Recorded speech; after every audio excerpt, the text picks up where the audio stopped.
Before diving into this incredible story, consider subscribing to the channel and hitting the bell. Every story here has something to say, and you won't want to miss a single one. Aissata Diop stepped out of her black SUV with tinted windows, elegance embodied in the fluid movement of her body. Her gaze remained fixed and focused on the door of Banque Lafayette, the large financial institution where she had come to finalize a major transaction. The sound of discreet but powerful heels echoed along the quiet Rue du General Marchand, a street where opulence and prestige blended in icy harmony. She wore a perfectly tailored charcoal suit, its sophisticated cut hugging her curves with natural ease. Her hair, woven into a low bun, revealed a serene face, marked by a quiet but firm confidence. She didn't need to speak loudly or use excessive gestures to be heard. Her mere presence seemed to command respect. In her hands, a leather briefcase, worn by the years but still impeccably maintained, bore witness to her experience and journey. She had carried it with her that morning as a discreet reminder of her career, a career filled with struggles, successes, and hardships, but above all, with solid principles she had never ceased to uphold. Every step she took toward the bank entrance was a silent affirmation of her place in this world. Inside Banque Lafayette, the air was cold, like a frozen atmosphere in a world where smiles were calculated and gestures measured. The suited advisors were impeccable, but their gazes sometimes drifted, distracted, as if anticipating a more prestigious, more high-profile client. Aissata knew the reception would be formal, but she expected no less. That wasn't a problem. What concerned her was the nature of the transaction she was about to engage in. She walked over to the reception desk where a young advisor, barely older than her son, handed her a form without really looking at her. Her smile was polite, but it never reached her eyes. Aissata took the form without a word and waited. "You can sit over there. Only the director can approve this type of request," the counselor explained in a monotonous voice. Aissata sat on the black leather sofa, her fingers stroking the leather of the briefcase. Time seemed to stretch in the icy air of the waiting room. The minutes passed slowly. She knew she was in a testing phase, a silent ordeal she had grown accustomed to over the years. But today, she hadn't come to compromise. She had a mission. A few minutes later, the branch manager, Mr. Lefort, entered. He exuded an arrogant energy, a kind of haughty thoughtfulness that required no explanation. In his 50s, with neatly combed graying hair, he wore an overly flashy dark blue suit and a gold watch far too large for his wrists. This type of status had become second nature to him, a barrier between himself and those he considered inferior. But when his eyes fell on Aissata, something froze inside him. He scrutinized her, glancing quickly at her calm face and perfectly controlled demeanor. "Mrs. Diop, is that right?" "You have a request for an international transfer?" "For a substantial sum," he said in an authoritarian tone but tinged with disdain. He leaned slightly over the counter, his gaze listening rather than observing, as if he had already made a decision without even checking his information. He didn't give Aissata time to reply and continued. "I'm sorry, but we have to follow certain security procedures, you understand? It's to prevent fraud." Aissata stared at him. She knew where this conversation was going, but she waited for him to finish. She knew this moment would be crucial for him, much more than for her. The manager didn't even bother to open his computer. He checked nothing. Nothing but the snap judgment he'd made of her the moment he saw her walk in. He didn't offer a coffee, nor a handshake. "Not a word of welcome, nothing." He'd already decided to categorize her, an ordinary customer, who didn't deserve to be treated any differently from anyone else. "I have been a premium customer for 15 years, she replied in a soft but firm voice. Lefort chuckled slightly, as if he'd just heard a joke.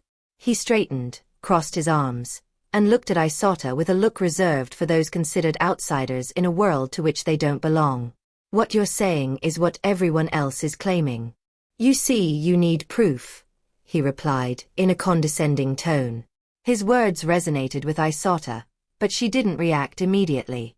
She knew this wasn't personal, but systemic. It was a subtle but pervasive form of discrimination. It didn't surprise her. But today, she wouldn't be the silent victim. Not this time. She stared at him for a moment, without saying a word. Then calmly, she took her phone in her hand, her finger gliding precisely over the screen. She pressed a number. Hello, this is Aissata Diop. I need you to send an immediate instruction to the agency on Rue du General Marchand. Yes. Thank you. He looked at her, puzzled. The director, annoyed, crossed his arms, but his gaze was now a little more uncertain. Listen, madam, I can't spend my days dealing with these kinds of pretensions. You're free to change establishments if it doesn't suit you, he said, his voice harder. Aissata didn't have time to answer. Less than 3 minutes later, her office phone rang.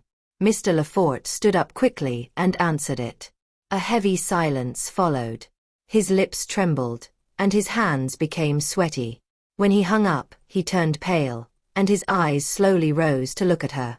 Are you Mrs. Diop? The new CEO of the Lafayette Group? Aissata nodded, still calm, without triumph, but with an icy clarity in her eyes. Yes. I was appointed 3 weeks ago, following the merger with Banque Schaun. I made a point of keeping a low profile. But today, I saw what it still means to be a black woman in some branches of our own network. Moments after Aissata had spoken her last words, the door opened again with a slight creak. 2 men entered the room, their imposing presence striking a contrast to the rigid atmosphere. The first, the bank's regional director, a man in his 50s with a robust build and sharp gaze, was accustomed to making difficult decisions. Beside him was the head of human resources, a more discreet figure, but just as essential to the institution's inner workings. Both men wore dark, impeccably tailored suits, but their expressions were more solemn than usual. They needed no words to convey the importance of the moment.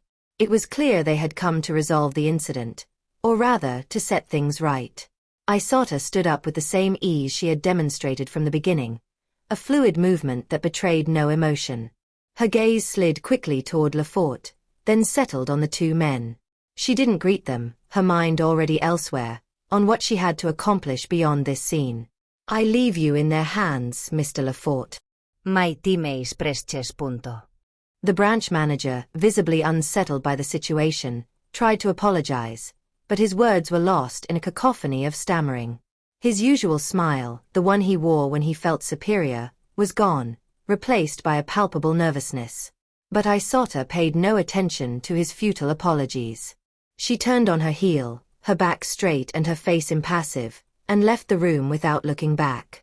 As she walked through the door, she saw the security guard standing at the entrance, as well as the receptionist, still absorbed in her duties. She gave them a small smile, courteous but not overly warm. She wasn't there to comfort anyone. She was simply passing through a world that didn't yet know how to welcome her.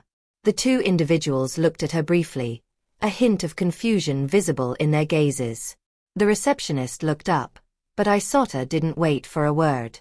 She walked confidently, climbing into her black SUV, ready to return to the world she ruled, a world where petty humiliations no longer had a place.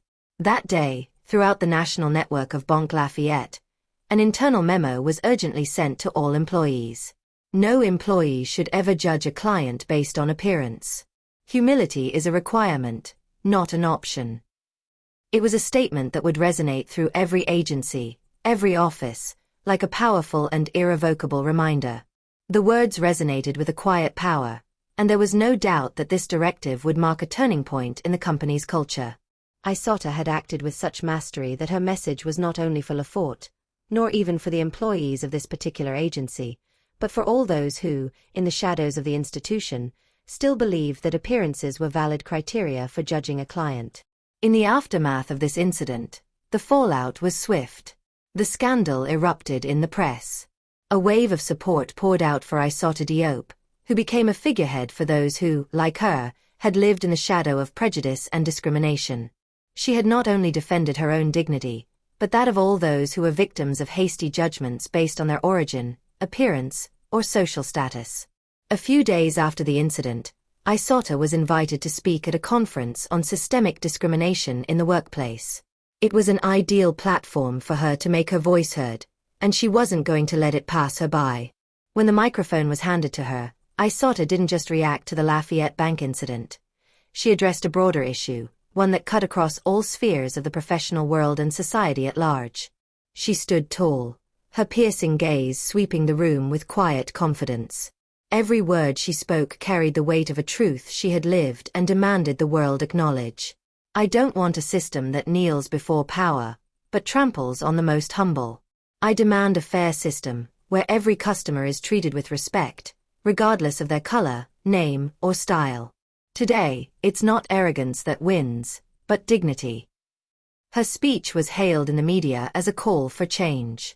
The press, often hungry for new controversies, this time turned to a message of justice and silent revolt against the status quo. The public, whether black, white, or Asian, united in solidarity with her words. Women, black and non-black, began to speak out, breaking the silences they had been forced to maintain for too long. They told their stories of systemic discrimination, absurd judgments, and the surrender of their basic rights, often under the guise of social or racial convenience. Each testimony gave strength to a movement that was gradually taking shape. Isota was no longer a mere victim or business leader. She had become a spokesperson for human dignity. She was the voice of all those who had been rendered invisible. Meanwhile, in a Stark living room, Mr. Lafort watched the news on television. The incident he had caused was now front-page news. He knew at that precise moment that his inflated ego, misplaced authority, and tunnel vision had led him to make a fatal error. From the comfort of his sofa, his gaze fell on the image of Isota Diop, smiling and confident, answering journalists' questions.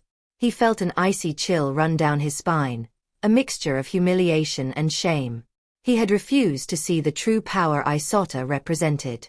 By refusing a simple service to a woman like any other, he had unconsciously rejected an entire representation of dignity and success, and he had failed to recognize, in that fleeting moment, the immensity of what she embodied. As journalists continued to recount the consequences of his mistake, he realized he had underestimated the impact of his actions. But this realization changed nothing. The wheel of history was already in motion, and Isota Diop would never again be just another name. The world had just recognized her for what she was, a quiet but undeniable force, ready to disrupt existing systems to create a more just and respectful future.